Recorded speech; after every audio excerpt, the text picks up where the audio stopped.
Welcome to the American Dream, a real show, not a reality show that started right here in San Diego, America's finest city. But now we're going to take you into your own market for real stories of real neighborhoods through real professionals. I'm your host, Craig Sewing.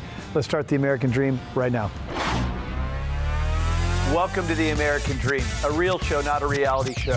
The real estate, the lifestyle, the culture. It's not just about what you're living in, but the community you're going to live in. High-rise, luxury living. People are the vehicle. People are the connection. People are the expansion. Helping folks just like you find your dream home. It just never disappoints. Real stories in real neighborhoods with real experts. The opportunity to achieve our biggest goals and aspirations. It's the American Dream.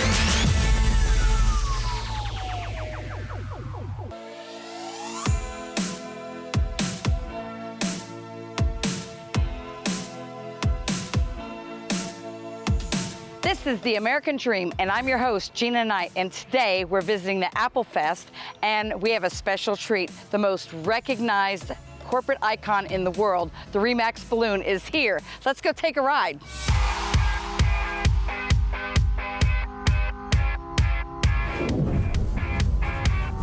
This is Stuart Enlow, and he is our RE/MAX captain. Tell me, how long have you been flying balloons? Well, I've been flying balloons for 42 years.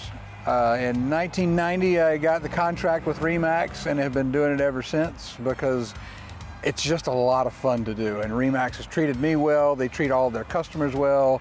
Their agents and their brokers are always treated well. It's a win-win-win situation with RE/MAX. I will definitely agree with that. Tell me about these balloons, because they're magnificent. How many does RE/MAX have? RE/MAX has got 110 worldwide. Wow. And it just depends on how big the states are and how big the territories are as to how many there are in that territory. For instance, Texas has 3 or 4 because it's so big. Right. Georgia's got 1, Tennessee's got 1, and we can pull them all together if we need to have a big festival like we did in Denver one year. People are just fascinated. The excitement when they found out that you were coming here to Crossville has been off the chart. Yeah, it's exciting. We'll have to bring a fleet of balloons next time to make sure everybody's taken care of. Absolutely. So, well, I thank you very much for your time. You've been wonderful to work with everybody, and I hope to see you again soon. I hope so too. We'll be here. All right. Thank you so much. Thanks.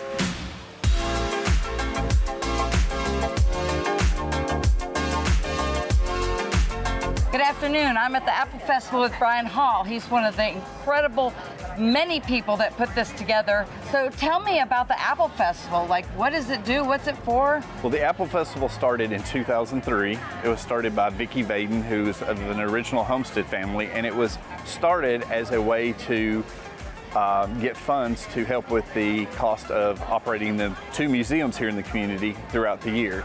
This year we have about 220-something vendors and crafters. We have over 30 food and drink vendors. Huge variety of activities. Wow. How many people do you think will attend? So yesterday some numbers came out that said that out of the 95 counties in Tennessee, Cumberland County now ranks 14th in the state for tourism dollars. So many people benefit financially from this. So we say this festival's gotten a lot bigger than we are now. What we mean by that now is that it's so much more than just a fundraiser.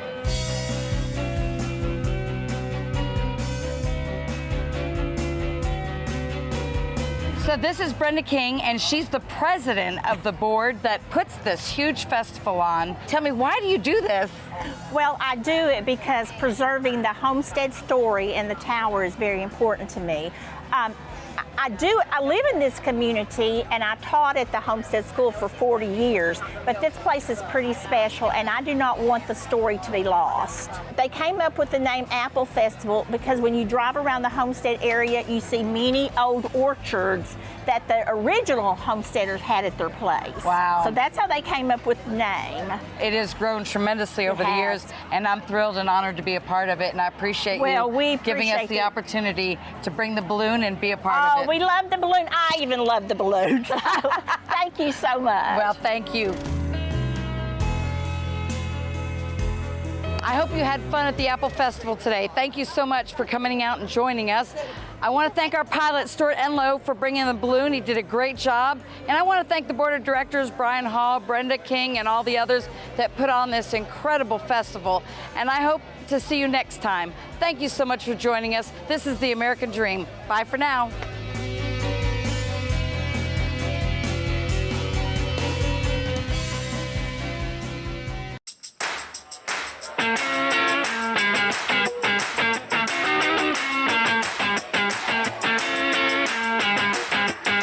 Welcome to the American Dream. I'm your host, Mandy B. Street, and today we are at Smith & Wesson's grand opening and fall festival.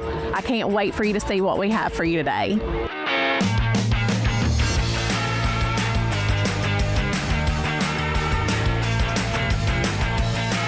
Hey guys, we are here today with Mark Smith, CEO of Smith & Wesson, and he's going to share a little bit about being in Maryville and the excitement of that. Blount County is super excited to have you, so we're really excited about what's getting ready to happen out here. Yeah, we've really felt that welcome. You know, I mentioned this morning at the ribbon cutting ceremony. I mean, for us, this move was, such a monumental decision in the long storied history of Smith & Wesson. We were founded in 1852. Yeah. I mean, they were more than a decade away from even starting the Transcontinental Railway when we were started. So, and with that whole time, we've been in Springfield, Massachusetts. Yeah. And so for us to make a decision to build a facility behind us, we had to make sure that we were choosing the right facility, the right community for that facility that really reflected the values of our culture. Because at the end of the day, Smith & Wesson, we are who we are, and we've been around, stood the test of time for 170 years because of our culture, because of our people, and we needed a community that was gonna, that was gonna stand behind that, and that we could thrive and continue to grow for the next 170 years. So, Maryville's definitely, we felt that welcome, awesome. In the moment we decided on this site. You can feel it. That's what I always say. When you're when you get in Maryville, when you start going around, it doesn't take long to feel it, and people are like, everybody will always say, everyone's so nice here. Yeah, we definitely feel that. We're proud of that and excited, and always excited for new folks to be here. So I guess too, even with, obviously I did not realize how massive this building is. So what takes place in here? So this is going to be our headquarters. So all of our front office functions, finance, HR, IT, all of that will be run out of this facility. We'll also do all the assembly for all of our polymer frame pistols, our modern sporting rifles. All of our distribution is actually happening out of here right now today already. So that started about 2 months ago. And then we'll also be doing all our plastic injection molding here. So we'll still be doing some machining, all of our machining and our forging in Springfield. So we'll still have about 1,000 jobs in Springfield. Okay. This facility will be about 700 to 800 jobs. Okay, so that was going to be the next thing. How many folks came over with you all? We had about 70 or 80 folks who came over. So we had about 10% of the folks who came over, and that was great. And everybody who's come here, there's not a single person who's moved over from the facility who just isn't thrilled to be here in East Tennessee. So. Good. So then we have there's jobs open. Absolutely. For Blount County, Knox County. Yeah, we've got about 200 employees on staff right now. So as I said, we're looking for about another 500. So yeah, so we're hiring. Yeah, we're hiring if you're looking for a job. Perfect. So. Awesome. Well, we're excited about everything that you got going on out here. We're going to take a stroll and see everything and check everything out. And I think I told Mark, the only scar that I have is from shooting a Smith & Wesson. So I'm mad about it. You only do that to yourself once, and then after that you'll learn. I think I'm gonna faint. So we're excited to see everything. We got a quick little peek of what was in the tents just to get started, but we've not made our way around yet. So we're gonna eat and listen to some music and see everything. And we're so happy to have everybody here celebrating this moment with us. Thank you for having us. Absolutely. Thank you for joining us today, and thank you to Mark Smith at Smith & Wesson for talking to us and giving us a little of his time, and I hope you enjoyed all the fun things we had for you today.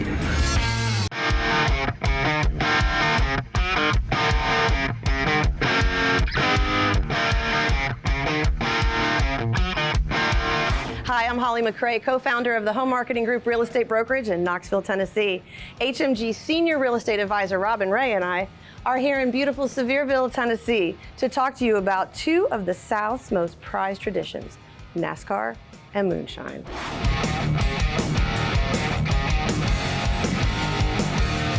Blake, hey! So good to see you. Thanks for having us out today. Good to see you. I'm glad you guys made it. Oh man, we're happy to be here. But we're so excited to hear you tell us how in the world did Moonshine birth NASCAR? Yeah, so after the Prohibition, a lot of people was running liquor across state lines, and they began beefing up the springs and making their cars to where they'd haul more weight and souping them up so they could outrun the law. So wow. After all that, it become kind of a pride deal to see who did the best job. So they started racing their cars on the beach at Daytona, and wow. Then they went different places, and NASCAR was kind of born.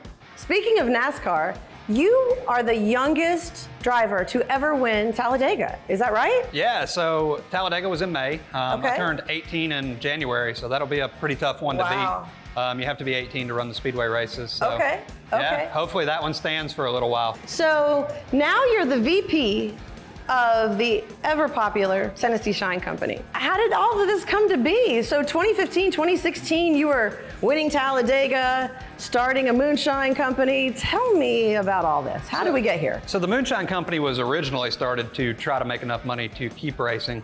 Got it. With everything that happened with sponsorship, it kind of ended the racing side.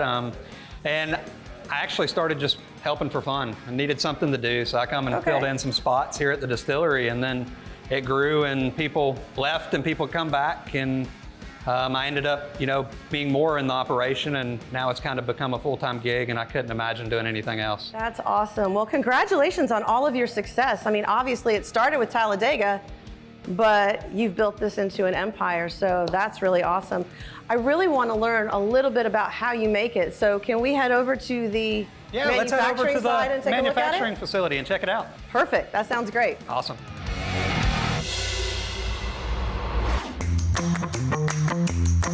So we are here at the distillery where the magic actually happens, right? Oh yeah. So what all is cooking here? This is where everything starts. This is where all the grain will go in. They'll heat water up to about 190 degrees. Cook it for about an hour. We don't use any actual sugar in our mash builds. So it's back to more of a bourbon or a whiskey mash build.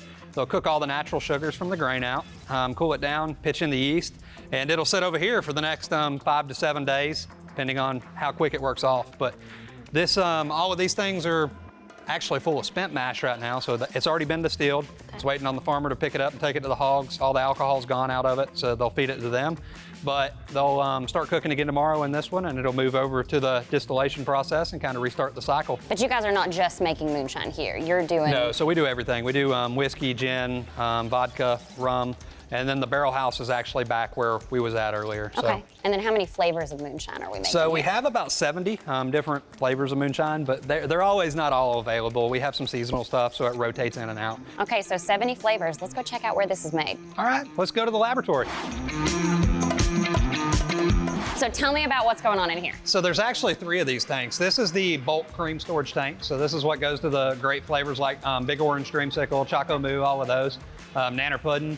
But we'll mix them in these tanks behind us. So we do 1,000-gallon batches at a time. All of the system's automated. That's done on the computer screen here behind us. So you can mix from virtually anywhere. The hard part's actually done in small levels, creating all the actual flavors on the tables there behind you in the laboratory and stuff. But this is program in levels, and it mixes everything for us. So there's a lot of science that goes into it, but once it's done, it's fairly easy. The other storage tanks outside is the sugar tank and the alcohol tank. So they'll hold about 7,000 gallons apiece and kind of give us a lot to go to work with.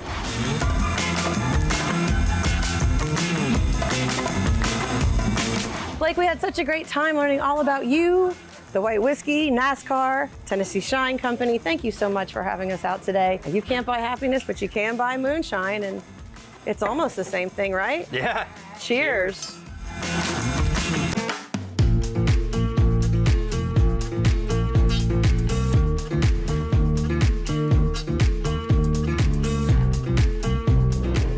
And welcome to American Dream TV. I am your host, Tanya Price with Vision Properties Group, and we are here in beautiful Knoxville. And at the Ultimate facility, we get to watch Yoga with the Bullies today and find out more about Smoky Mountain Bulldog Rescue and Club. And I'm so excited, you guys are gonna love this.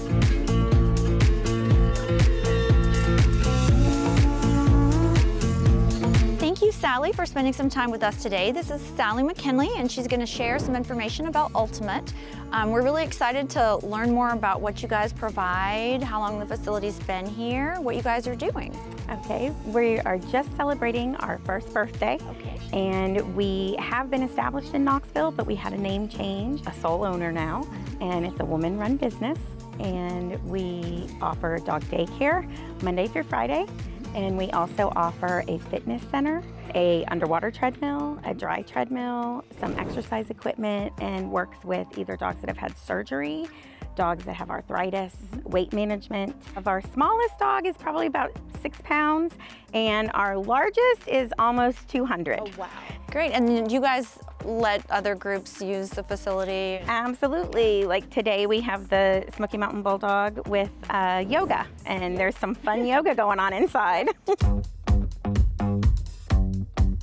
So we're here today with Mary DeCure, who is chairman of the rescue and secretary of the club, to find out more about Smoky Mountain Bulldog Club and Rescue. Tell us a little bit more about the club and what got it started. The club started in the 90s. We started doing specialty shows. We are an AKC licensed club, so we're allowed to do bulldog specialties. We started Rescue probably in the early 2000s, just as it was becoming an important part of canine welfare.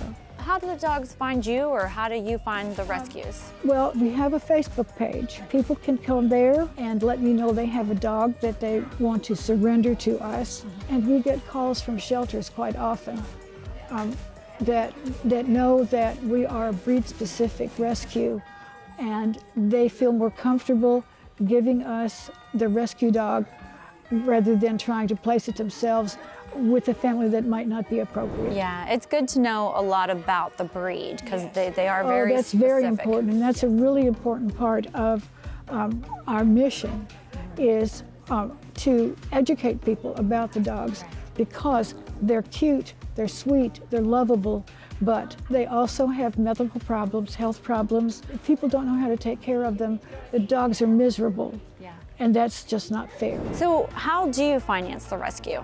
Well, we have adoption fees for the dogs that we place, not large fees, but something.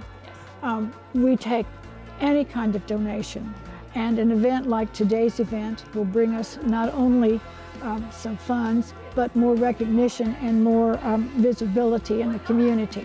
I greatly appreciate you sharing your love of the Bulldogs with us and everything that you do for the community and for the English Bulldog specifically. So thank you for taking the time today, and they're near and dear to your heart, I know.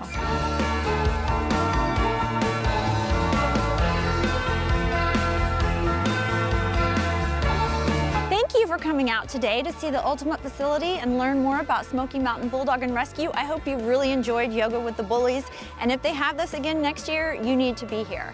I look forward to seeing you on the next episode of American Dream TV Selling Knoxville.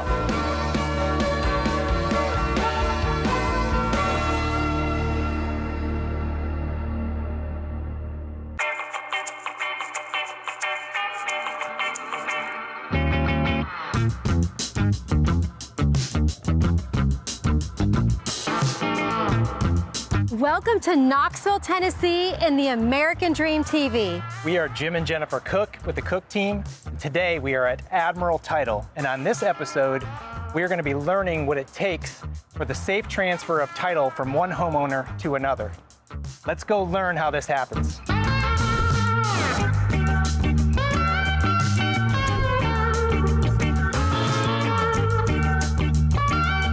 I am here with the founder of Admiral Title, Terry Adams. Terry, thank you so much for meeting with us today. It's really exciting to share your business and your passion and vision. What made you decide to start Admiral Title?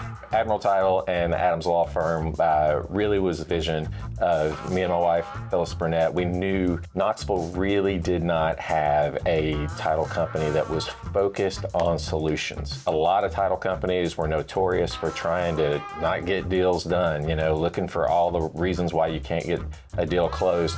We wanted a title company coupled with a law firm that was focused on being able to get deals done. We love Knoxville. We've both been in Knoxville for a very, very long time and just really, really wanted to make our mark in the real estate industry.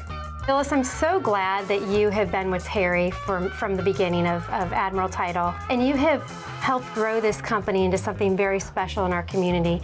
How are you different than other title companies? Well, I think what stands us apart from other title companies is we've always had a philosophy in this company is what do we do to get something done? We don't try to look at different ways of not being able to close transactions.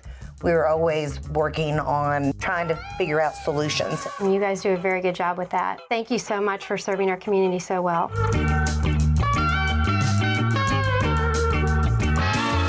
I'm here with Tom Burnett, the Vice President of Sales and Marketing. 20 years Admiral Title has been in business. There's a reason why you were voted the #1 title company in Knoxville. Part of it is, I know you guys do an amazing job in title, but you're also reaching out into the community. Tell us a little bit about what you do in the community. I think the biggest pillar of our company is giving back to our local community. And absolutely. We've worked with the university, with the College of Music, with the Lady Vol Booster Club, the Knoxville Zoo. We've also worked with Second Harvest Food Bank. We always allocate a really big portion of kind of what we bring in each year to donating to these local charities. Tell me about Pines for Purpose. What is that all about? So Pines for Purpose was founded in 2021. Okay. Admiral is one of the co-founders of the nonprofit.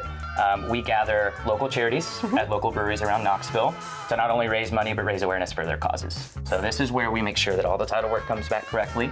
That's one thing that actually separates Admiral from the rest of the title companies in our area. All of our abstractors who do our searches actually work for us. And that's a big deal. Yeah, it's a huge deal. Yeah. Really ensures the accuracy of everything going on. And it also makes things very timely for us because we can control the speed of the searches. Yes. After all that happens, and all the title work comes back great, as it always does, we then prep all the documents. Yes. We make sure that all the lenders know exactly what's going on, the buyers and sellers understand their financials exactly. Yeah, we should give that important. to them a couple days before closing. That actually leads us to our favorite part of the closing, which is actually getting to the closing table. That's the goal, isn't it? It is the goal. It is the goal.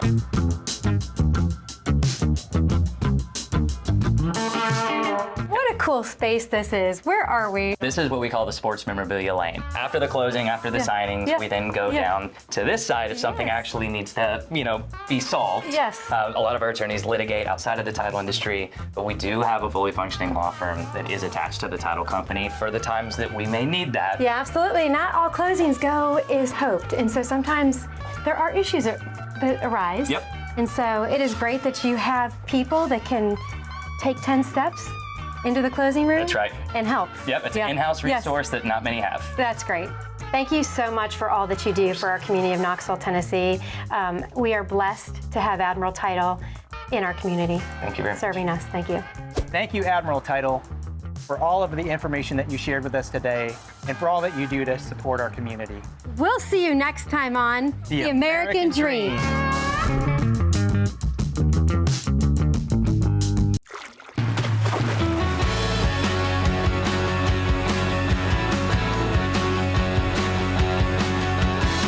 I'm Angie Cody with American Dream TV selling Knoxville, and today we are here in Farragut at Dog Days.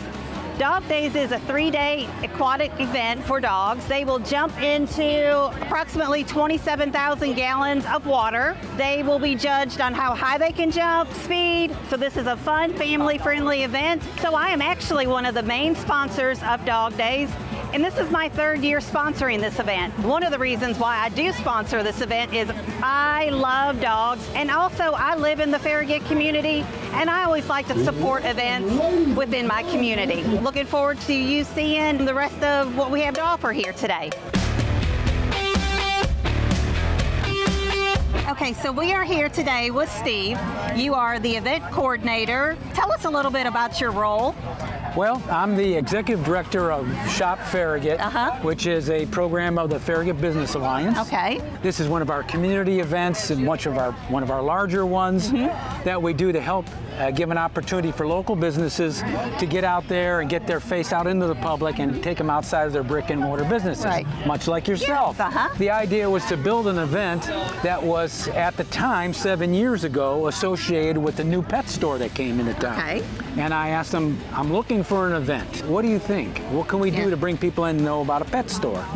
And he said, I heard about this thing where dogs jump in a swimming pool. Totally unfamiliar, but I said, let's do it. Right. And so this is actually a sanctioned regional, which leads to the World Championships for Dock Dogs International. Every year, the World's Championships are televised from a convention center in a different city across the United States by ESPN television. That's so cool. Right here in Farragut. We do it up big. Yes, you And do. so I've took a good chunk of this parking lot here at Village Green Shopping Center. Hopefully people are having fun. I think they are having fun. It's always a great event. Speaking of the parking lot, we have everything from children's rides and, of course, food vendors. There's mimosas on Sunday mornings. So Yep, I know about it's a whole weekend affair. Yes. Every year, the second weekend in August. Well, you do a great job, and it was so nice talking to you, and can't wait for next year's event. Absolutely.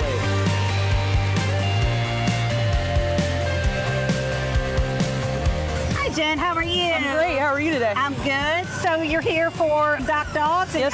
I understand you've got 2 dogs. Yes, I've got 2 dogs competing this weekend. One is Buckeye. She is 11, and then I have Rogue, who is 3. I had Buckeye. She is a 11-year-old chocolate lab, and as a young pup, she was a lab. She was very active, and I needed to get her involved in something. We got into dock diving. I realized she loved swimming. She loved toys, and it was a perfect combination. Yeah, she had to burn off a lot of energy, Absolutely. right? Absolutely.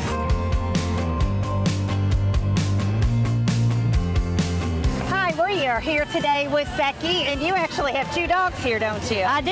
I have Freddie here. She is a 5-year-old English Springer Spaniel, and then I have my Golden Retriever. This is his very first competition. Now, how long has Freddie been participating in Dock Dogs? It was before she was 1, so we've been doing this for about 5 years. So she was like a little toddler. Yeah. So about how many competitions a year would you say your dogs participate in? We try to do at least 4 competitions. We've got the 2 here in town, and then we travel. All righty, Freddie, come here. Good luck this weekend, girlie. Thank you so much. You're for welcome. Talk with you, and good luck this weekend. Thank you. Thank you. All right, we are here today with Trent. He is actually the owner of Dog Wizard, and Yes. Dog Wizard is It's a franchise. Oh, it's a franchise, yeah. okay. And so there's about 104 locations. We're one of them. I own 6 of them, but Knoxville, yeah. Oh, wow. And how did you get started? I was in the dog world by starting Smoky Mountain Dock Dogs right here. We started doing dock diving, and my dog Alex is what really got us going. It just came natural to me. And so I was like, well, let's just start a dog training business. You know, it's just an amazing program. I like how we train. We do a lot of work for food. This is Bailey right here. I've got his kibble right here. Yes. Good job. Thank you so much for taking You're welcome. time out of your day. No problem. With us, we really enjoyed it. Thank you.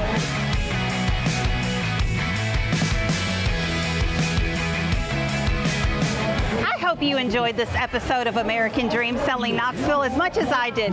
It was so fun to watch these dogs, and plan on coming next year. You don't want to miss this fun event.